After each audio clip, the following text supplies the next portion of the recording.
When you think of baseball's most well-rounded players that excel at every aspect of the game, who comes to mind?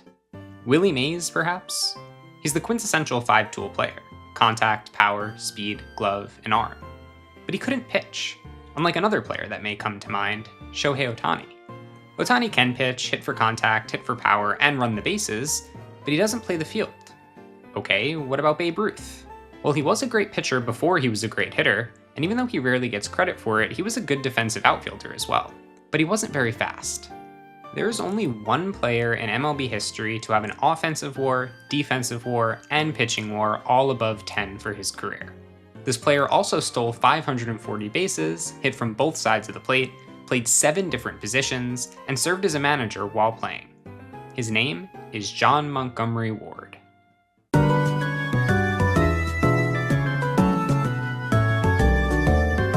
Ward grew up in Bellefonte, Pennsylvania, near Penn State University. Tragedy defined his childhood. His father died of tuberculosis in 1871, when John was only 11 years old, and his half-brother died in a train accident that same year. 3 years later, his mother died of pneumonia, making Ward an orphan at the age of 14. Ward's older brother Charles was adopted by their uncle, but John was not. He remained without a parent figure as he began to attend Penn State's prep school. He played baseball at Penn State, but not for long. In 1876, he was kicked out for stealing chickens from a local farmer. At 16 years old, John Ward was on his own. No parents, no legal guardian, and no school. In order to make money, he played baseball and sold plants. Like decorative plants, not marijuana. He wasn't a child drug dealer. By 1878, though, he no longer needed his job as a vegetation vendor because he had earned a contract with the Providence Grays of the National League. He was the National League's youngest player when he made his debut on July 15th at 18 years and 134 days of age. The Grays signed Ward to be their primary pitcher, and he was an instant star. He started and finished every game for Providence for the rest of the season. He made 37 starts and threw 37 complete games. He had a 1.51 ERA and 1.47 ERA plus in those 37 games, both of which led the National League. He didn't hit very well in his rookie campaign, but who cares? The Grays signed him to be a pitcher, and he did that better than just about anyone else. Ward was still among the National League's youngest players in 1879. In fact, there was only one player younger than him: William White, Major League Baseball's first black player, who played 1 game that season. Despite his young age, a sophomore slump was not on the horizon for Ward. He started 60 of the Grays' 85 games, putting up a 1.12 ERA plus across 587 innings pitched. He led the National League with 47 wins and 239 strikeouts, and he also had a really solid season at the plate. He hit .286, and his 1.12 OPS plus matched his ERA plus. It was enough for the Grays to want his bat in the lineup even on the days when his pitching arm was given a break. He made 16 appearances at third base in 1879 and 8 appearances in the outfield. He played in all but 2 of Providence's games. He was worth 9.2 WAR, good enough for 3rd in the NL that season. He was the most valuable player on a Providence team that would win the 1879 National League pennant. He followed up his strong 1879 season with a similarly impressive 1880. He pitched 595 innings with a 1.26 ERA plus. He led the National League in shutouts with 8, and his 1.74 ERA was first among pitchers with at least 200 innings pitched. He also threw the second perfect game in MLB history on June 17th against the Buffalo Bisons.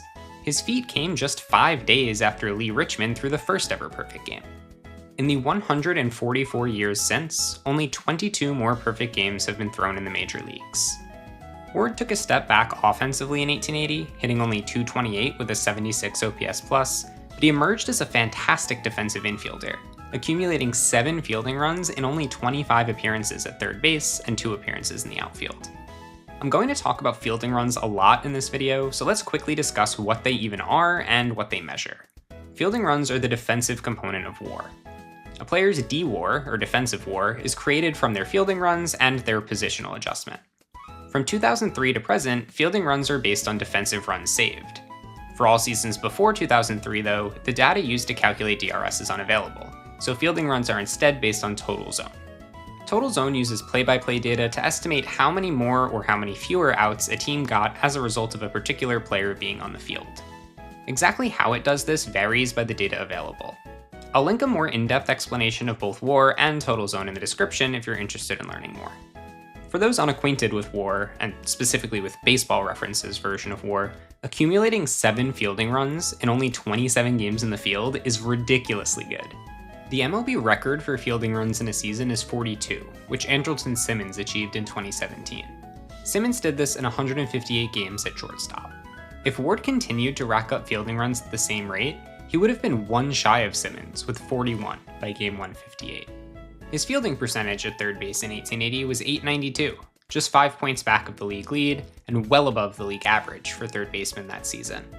While fielding percentage is a pretty useless statistic in modern baseball, it has some merit for measuring defensive ability in the 1800s when errors were much more common. Total zone tells us about Ward as a complete fielder, including his range, arm, and all other factors that go into making a play, whereas his fielding percentage specifically tells us that he was better than his contemporaries at avoiding errors, which is significant at a time when each team was making an average of 4.34 errors per game. It's therefore not a stretch to say that, in addition to being one of the National League's best pitchers in 1880, Ward was also the league's best defensive player. At a minimum, he was definitely the best defensive third baseman. The third baseman that was worth the most fielding runs in 1880 was George Bradley. Bradley was worth 11 fielding runs in 57 games at third and 7 games in the outfield. If we extrapolate Ward's performance, he would have accumulated 16.5 fielding runs in the same number of games. What's interesting about George Bradley, though, is that he was teammates with Ward in Providence. In fact, they were the team's 2 pitchers. Ward started 67 of the Grays' 87 games in 1880, and Bradley started the remaining 20 games. Bradley played 57 games at third base, but when he pitched, Ward was the one to take over for him. And they both excelled in both roles.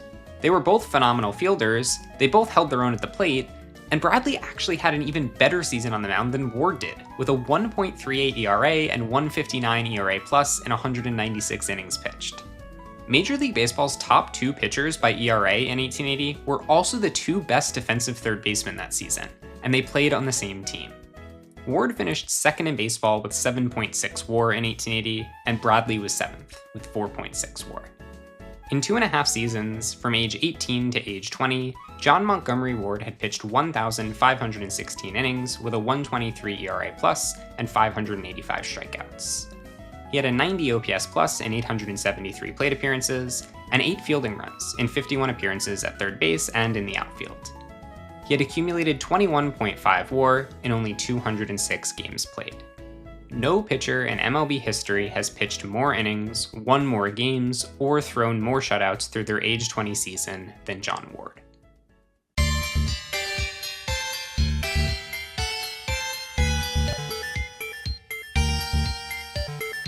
George Bradley left Providence after 1880, and the Grays signed Old Hoss Radbourn to replace him for the 1881 season.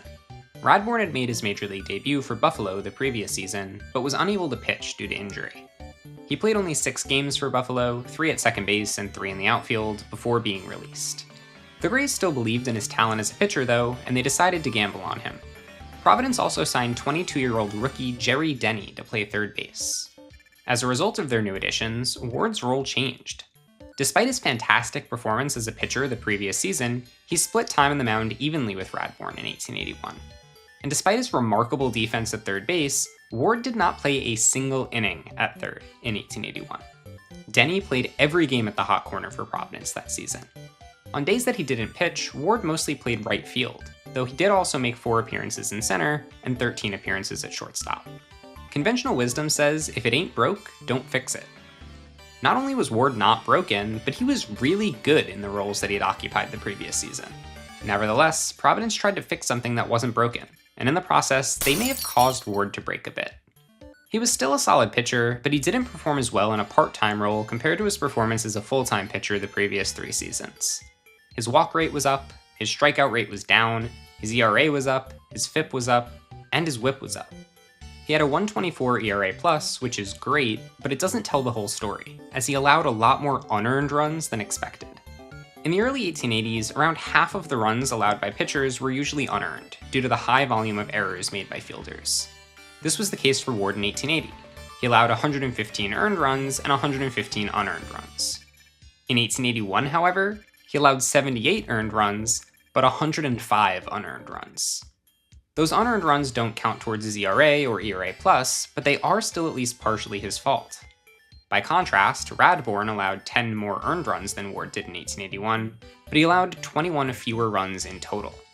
This is the reason why Radbourne's 1881 pitching WAR is higher than Ward's, despite Ward having a lower ERA and ERA+ in virtually the same number of innings pitched. Even though it may seem like I'm reproaching it, the idea behind cutting Ward's innings does make sense. If you can find another pitcher that's just as good, why not reduce the strain on Ward's arm while also allowing him to play more at the other position that he's awesome at? It's perfectly logical. What's completely illogical, though, and indefensible in my opinion, is moving the best defensive third baseman in the game to the outfield. Imagine if the 2015 Rockies moved Nolan Arenado to right field after they signed Daniel Descalso, because they wanted Descalso at third instead. Denny was a better player than Descalso, but you get the idea. When someone is really good at something, it's probably a good idea to let them continue to do that thing. Ward was worth 0 fielding runs in 1881. He improved slightly at the plate, increasing his batting average by 16 points and his OPS plus by 6 points, but these marginal offensive improvements were not enough to offset his decreased effectiveness on the mound and in the field. His WAR was only 2.7 in 1881. The Grays finished the 1881 season with a 47-37 record. It was still good enough for second in the National League, but it was a step in the wrong direction from their 52-32 record the previous season, and from their pennant-winning 59-25 record in 1879. Ward wasn't very happy about his situation in Providence. He felt disrespected after being the team's most important player for the past 3 seasons. But unfortunately for Ward, he had no choice but to go along with whatever the team wanted. Under the National League's rules at the time, teams reserved the rights to a certain number of players until they, the teams, decided to move that player. Initially, the number of players each team could reserve was 5, but that number would increase over time.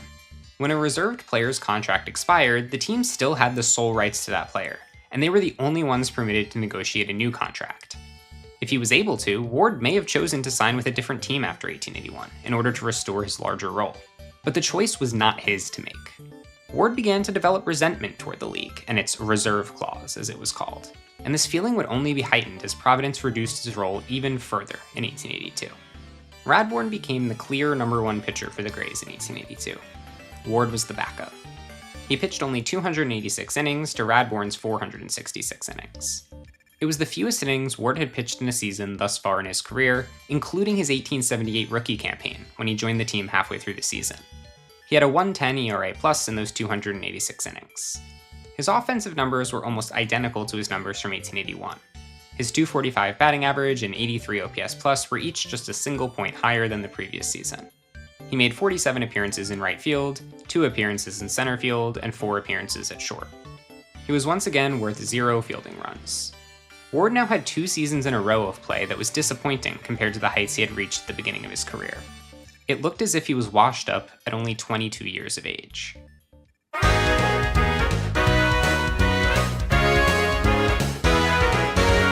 In the offseason, the Grays sold John Montgomery Ward to a new team that would be joining the National League the following season, the New York Gothams. The change of scenery seemed to benefit Ward. Despite throwing only 277 innings, a new career low, Ward's pitching WAR in 1883 surpassed his marks from both 1881 and 1882. He got his walk rate down, and he struck batters out at a higher rate than any other season of his career. He also had his best offensive season since his impressive 1879 campaign, hitting .255 with a 99 OPS plus and a whopping 7 home runs.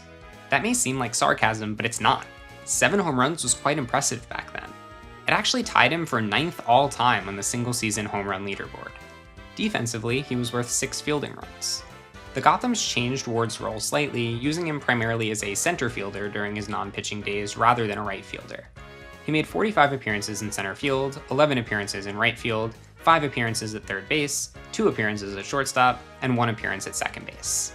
There have only been 5 seasons in MLB history in which a player that spent at least 30% of their games as a pitcher had 5 or more fielding runs. 2 of those 5 seasons belonged to John Montgomery Ward.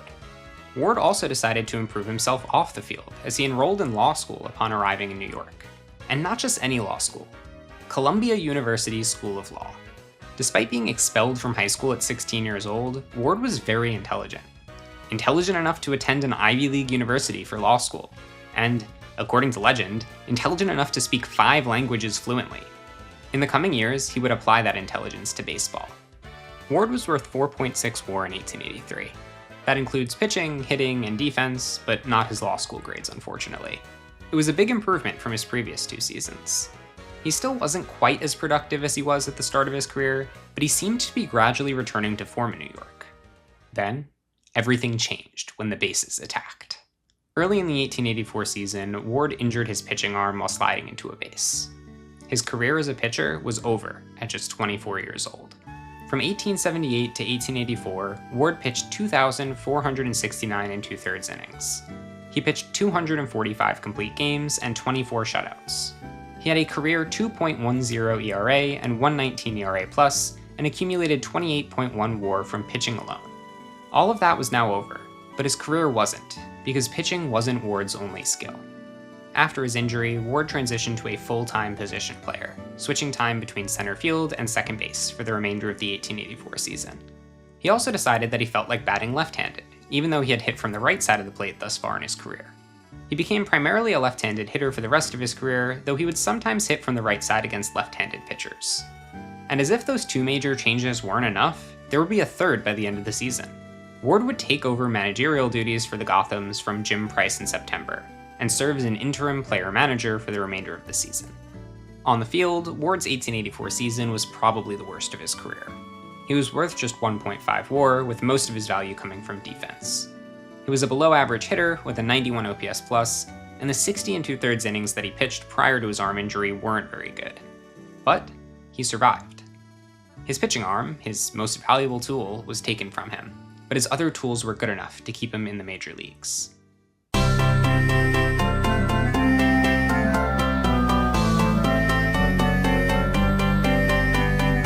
In 1885, the New York Gothams became the New York Giants, and Ward became the team's starting shortstop.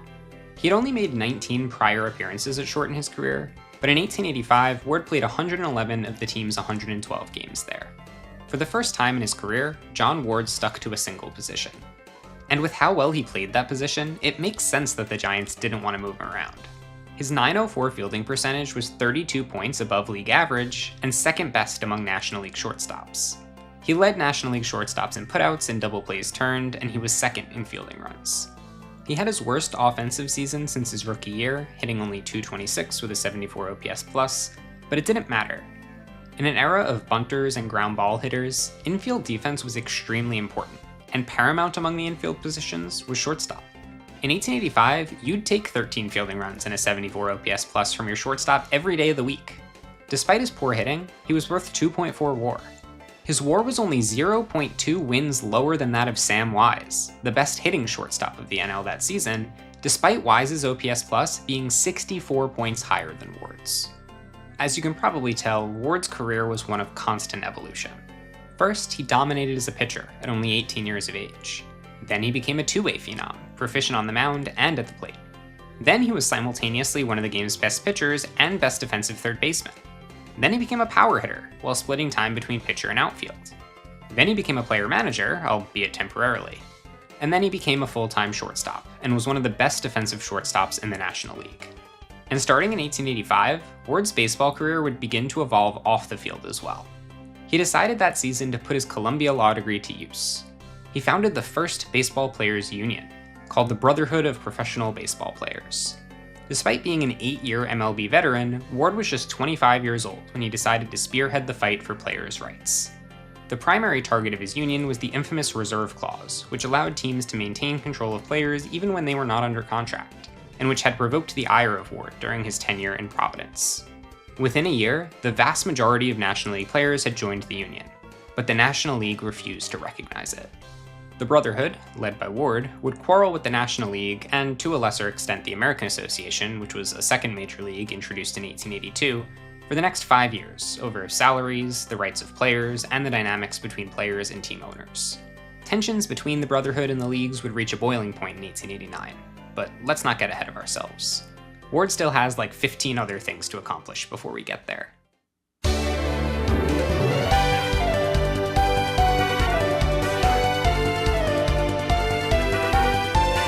Ward was the Giants' full-time shortstop again in 1886, and yet another successful season. He was slightly less impressive in the field, but much more impressive with the bat. He increased his batting average by 47 points, hitting .273, his best batting average since 1879. He set a career high with a 300 on-base percentage, and his 340 slugging percentage and 92 OPS plus were both his best marks since his power surge in 1883. Oh, and he earned his second degree from Columbia, this time a philosophy degree from Columbia's School of Political Science. And it's finally time to address the elephant in the room. The title of this video is Baseball's Only 6-Tool Player. We've talked about 4 of those 6 tools extensively: pitching, hitting for contact, hitting for power, and fielding. I guess we haven't explicitly talked about his arm on defense, but we unfortunately don't have StatCast data or anything from the 1800s to measure that directly. We'll just have to use logical reasoning here. He was good enough at throwing to be a successful major league pitcher, and every defensive metric available says he was a strong defender overall, and that he made fewer errors, including throwing errors, than his contemporaries. I think we can logically infer from that Ward had a good throwing arm. But there's one tool that we have not discussed at all, either directly or indirectly: speed. And there's a reason for that. I'm not just dodging it because it's inconvenient to my point. I would love to talk about Ward's base running from 1878 to 1885, but I can't. There isn't any data available. Stolen bases were not recorded in the National League until 1886, and play-by-play data is too limited to understand how players were able to add or subtract value on the base paths. If we look at Ward's baseball reference page, we can see that his stolen base column is completely blank from 1878 to 1885, and he's given 0 base running runs during those years as well. This is true for every player that played during the first 10 years of the National League. From 1876 to 1885, Ward does not take base running into account, since there is no data for it to pull from. But in 1886, the National League and American Association both started keeping records of stolen bases. Kind of. Their definition of a stolen base was a bit different than how we think of it today. According to MLB.com, the modern understanding of a stolen base was established in 1898. Before that, a stolen base was any instance in which a runner took an additional base. This could be a runner advancing on a pitch, which is what we consider to be a stolen base today, or it could be a runner taking an extra base on a hit, such as going from first to third or from second to home on a single. Thus, stolen bases in Ward's playing days resulted from a mix of speed, aggressiveness, baseball IQ, and the ability to get on base in the first place. Even though the definition was more inclusive, the skill set required to have a high stolen base title was not so dissimilar from the one required to steal bases today. John Ward stole 36 bases in 1886, good enough for 7th in the National League. Base running runs, the base running component of Baseball Reference WAR, seem to correlate to a player's stolen bases relative to their number of times on base for the 1880s. In other words, Baseball Reference determines base running value from the number of additional bases a player took relative to the number of opportunities that they had to take additional bases. For example, Hardy Richardson was on base 224 times, excluding home runs, in 1886, and he stole 42 bases. John Ward was on base 151 times, again excluding home runs, and stole 36 bases. Richardson stole 6 more bases than Ward, but he had an additional 73 opportunities to do so. Ward was much more efficient at taking extra bases than Richardson was, even though Richardson took more extra bases in total. Richardson's lower efficiency meant that there were more situations for him than for Ward in which he failed to take an extra base when another player may have been able to do so. Accordingly, Ward is given 3 base running runs for the 1886 season, while Richardson is only given 1. Given the lack of information available, this seems perfectly logical to me. If I was a bit better at math, I might be able to crack the exact equation, but looking at the base running runs leaderboard for 1886 compared to stolen bases and times on base makes it apparent that this is the general idea. With that in mind, John Ward's 3 base running runs in 1886 tied him for 3rd in the NL, with 7 other players. He would continue to have positive base running value each season for the remainder of his career, which makes me wonder, how much base running value did he lose from the lack of data in his first 8 seasons, when he was younger and presumably quicker and more agile? How much higher would his WAR have been in those seasons, and for his career, if base running was factored into the equation? This is actually a question that can be answered. Sort of. We don't know for sure what his base running value would have been in those first 8 years, but we can extrapolate his base running runs from the years that we do have data for. From 1886 to 1894, Ward averaged 5 base running runs per 162 games. From 1878 to 1885, Ward played 686 games. This means that if he was similarly talented as a base runner in his first 8 seasons as he was in his last 9 seasons, he would have accumulated 21 base running runs from 1878 to 1885. Since 10 runs is roughly equivalent to 1 win, This means that Ward missed out on roughly 2.1 WAR due to the lack of data. It's not super substantial, since base running plays a smaller role in the WAR formula compared to batting, pitching, and fielding, but it's still noteworthy. If he was as valuable on the base paths from 1878 to 1885 as we mathematically estimated him to be, his 56 career base running runs would rank 22nd all time, tied with some guys you may have heard of, and ahead of some other guys that you may have heard of. To take it a step further, only one player in National League history and 5 players in Major League history have ever been worth more than one batting run, fielding run, base running run, and pitching run in the same season. These are the components of Baseball Reference WAR for batting, fielding, base running, and pitching respectively, and 0 indicates a league average player in that facet of the game. In 1879, Ward had 6 batting runs, 1 fielding run, and 25 pitching runs. In 1883, Ward had 1 batting run, 6 fielding runs, and 7 pitching runs. Ward was worth at least 1 base running run for every season that he played in which base running data is available. It is extremely plausible that Ward's name would be on this list twice if the National League did a better job of keeping records of base running from 1876 to 1885. It is likely that he is the only non-Negro League player in Major League Baseball history to have multiple seasons where he was simultaneously an above-average hitter, fielder, pitcher, and base runner. Everything I've discussed for the past few minutes is speculative, of course. We don't actually know for sure how Ward fared on the base paths in his first 8 seasons. For all we know, he could have sucked. Or he could have done what he did in 1887. John Ward led the National League with 111 stolen bases in 1887. He also led the league with 6 base running runs. Both of these numbers were National League records. His base running runs record would fall to Jim Fogarty in 1889, but he would hold on to his stolen base record for 87 years, until Lou Brock swiped 118 bags in 1974. Now, of course, there are some asterisks on this record. Firstly, this was a National League record, not a Major League record. There were 3 players that stole more bases in the American Association that same season, including Hugh Nickel, who technically still holds the Major League stolen base record with 138. Secondly, Billy Hamilton, no, not that one, tied Ward's record 4 years after Ward set it. Hamilton stole 111 bases with the National League's Philadelphia Phillies in 1891. Thirdly, it's not exactly fair to compare steals before 1898 and after 1898 due to the aforementioned change in what counted as a stolen base. And finally, stolen bases in 1887 specifically seem to be much higher than any other year, even compared to other years prior to the scoring change. There were 3 stolen bases per team per game in 1887, which is the highest in MLB history by a significant margin. I'd guess that this has something to do with tweaks in what counted as a stolen base for that season specifically, but I can't seem to find any information about it anywhere. While this does make comparisons between 1887 and other seasons a bit dubious, it should not take away from Ward's accomplishments on the base paths that season. After all, he did lead the National League in stolen bases and base running runs that year, meaning that he was better than every other player that was playing in the same environment by the same rules and with the same scoring requirements. And it wasn't just his speed that made Ward's 1887 season special. He hit .338, his career high in batting average by 52 points, and good enough for 4th in the National League. If you weren't sold on Ward being a good contact hitter, his 1887 should remove all doubt. He also recorded 184 hits, which ranked 2nd in the NL, and had a career high 116 OPS+. But 1887 wasn't just Ward's best season offensively. It was also his best season defensively.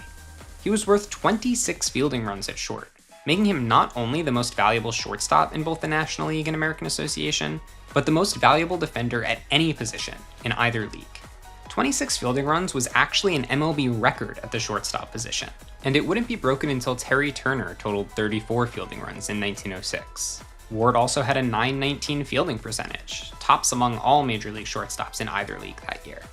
This all added up to 6.6 wins above replacement, which ranked number 1 in the National League and number 2 in all of Major League Baseball among non-pitchers that season.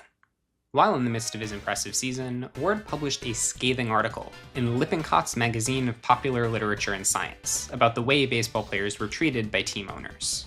He blasted the National League for treating its players like property, comparing the reserve clause to the Fugitive Slave Act of 1850, which required escaped slaves that traveled to free states to be returned to their owners. And because he apparently hadn't accomplished enough already in 1887, Ward ended his year of excellence with an extremely busy offseason. He married famous stage actress Helen Dovry. He also wrote a book entitled Baseball: How to Become a Player, with the origin, history, and explanation of the game. His book would be published the following year. It provides a brief history of the game of baseball up until that point, instructions for how to become a successful ball player, and a chapter for the ladies, in which he mansplains baseball to the women, quote, whose escorts either cannot or will not answer their questions, end quote. Because of the time that's passed since its publication, this book is now in the public domain, and the entirety of it is available for free on Project Gutenberg. I'll put a link in the description for any ladies out there that need to be taught that a baseball field is shaped like a diamond. And, for the first time since its inception, the National League team owners finally agreed to a formal meeting with Ward's Brotherhood in the 1887 offseason. The Brotherhood came out of the meeting with a few small victories, such as teams needing a player's permission before selling him to another team, almost like a predecessor to a no-trade clause. Team owners also agreed to pay for players to be housed during road trips, an expense that players apparently had to cover for themselves prior to that point. But while the Brotherhood may have been successful in cutting off a few of the monster's limbs, the monster itself only got stronger. The reserve clause not only remained intact, but its power was expanded. The number of players that a team was allowed to reserve was increased to 14, which was essentially the entire roster.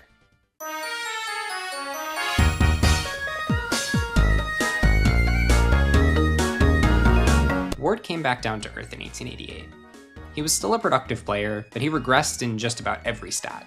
His OPS plus fell from 116 to 83, his batting average dropped from 338 to 251, and he stole around a third of the number of bases as he did the previous season.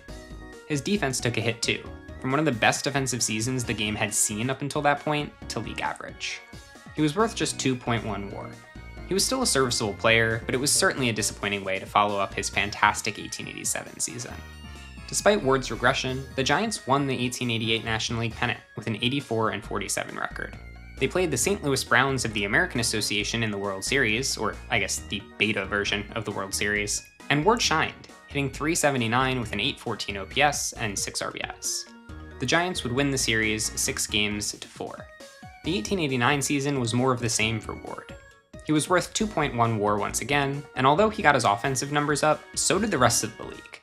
He improved his batting average by 48 points and his OPS by 112 points, but his OPS plus increased by just 6 points. It's hard to blame Ward for his dip in performance in 88 and 89 though. He had a lot of extracurriculars taking up his time, particularly with the union that he was leading. Tensions were rising between the Brotherhood and the National League team owners. The reserve clause was still firmly in place, and in the spring of 1889, the National League introduced a new policy that would push Ward and his Brotherhood to their breaking point. The idea, proposed by Indianapolis Hoosiers owner John Brush, was to institute a classification system in which team owners classified players based on the owner's own subjective assessment of that player's value. Each classification came with salary limits, so the owners were solely in charge of which classification each player was assigned. They were permitted to give low classifications to any player on their team, even if that player was objectively very talented. Since the classifications limited how much each player was allowed to be paid, doing so would allow owners to pay their best players low salaries. And because of the reserve clause, players had absolutely no way to get around the system. The clause prevented them from going to another team in either of the major leagues, since both the National League and American Association honored the reserve clause as part of the national agreement. Even the Northwestern League, one of the more significant minor leagues, was off the table, as they were also a party to the national agreement. John Montgomery Ward and his Brotherhood of Professional Baseball Players would not stand for this. In the summer of 1889, Ward and his fellow players began to hatch a new plan, one that would allow them the freedom they desired without needing approval from the National League. The Giants won the pennant again in 1889, and Ward put the classification system out of his mind long enough to hit a team-leading .417, with a .960 OPS and a 6-3 World Series victory over the Brooklyn Bridegrooms. In the offseason, however, he turned his attention solely to the unfair system that the National League owners had instituted, and in November, Ward announced that the plan that he and the Brotherhood had been working on was officially ready to go. A new major league would be established for the 1890 season, and it would be run not by wealthy businessmen, but by the players themselves.